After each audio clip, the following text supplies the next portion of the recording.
After rescuing her niece from a sorcerer attempting to resurrect his dead wife, our botanist hero heads off to check back in on that magical panacea plant from the first game.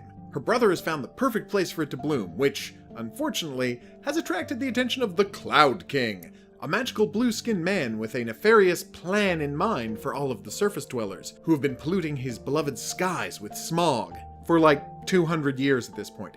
Seriously, it's weird that he's taken this long to kick up a fuss. Now, the hidden object criteria. It's a bit of a mix this time, although it's weighed heavily towards plausibility. There are 16 hidden object scenes, and most of them are extremely well drawn, if a little more difficult than I'm used to.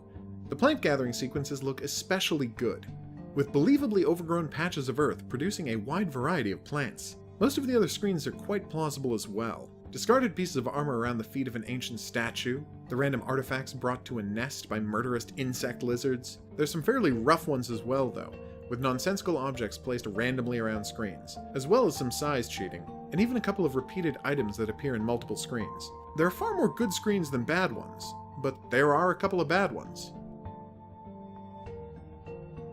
The developers have put in a good effort this time.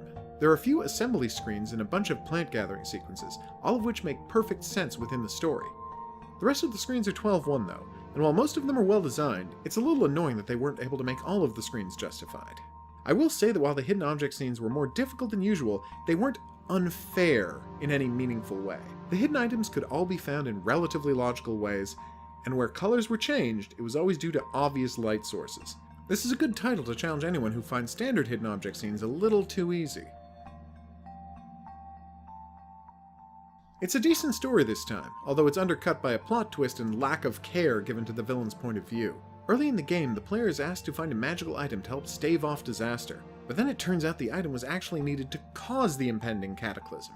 This proves something of a head-scratcher. If it was the villain's magic item in the first place, why did he need the heroine to find it? Is he just lazy? More importantly though, the game's villain has a pretty fair complaint. Human industrial pollution is destroying his cloud kingdom and poisoning the magical creatures who live there.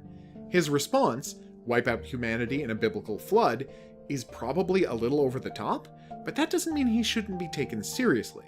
Despite this, the game treats him as a fairly standard villain who needs to be stopped, and the game ends without addressing the fairly key pollution is killing the Sky Kingdom plot point. From moment to moment, it's a thrilling adventure game with plenty of gorgeous locations. It just doesn't come together as a satisfying whole. I played the early beta for this game, and in it, John was not the main character's brother, but rather a friend of hers from college. I'm not exactly sure why this change was made, since it serves to make the storyline a little more contrived. So, she stumbles into all of these adventures involving Slavic mythology, and also she's part of a special bloodline of magic users? That seems like a stretch to me. There isn't one, so no. Eventide 3 is clearly up to the visual standards of the rest of the series, and the puzzles are all great, but from a story standpoint this is the weakest entry in the series. With a less sympathetic villain or a different scheme, it might have been easier to get on board with the game. But as it is, I was left a little disappointed as the credits rolled.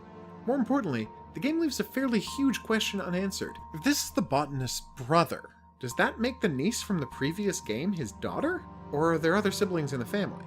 Because if that was his daughter, then the game's ending has a very different feel to it. I'm not going to spoil it though. The curious will just have to play it for themselves. This review is based on a copy of the game provided by the publisher.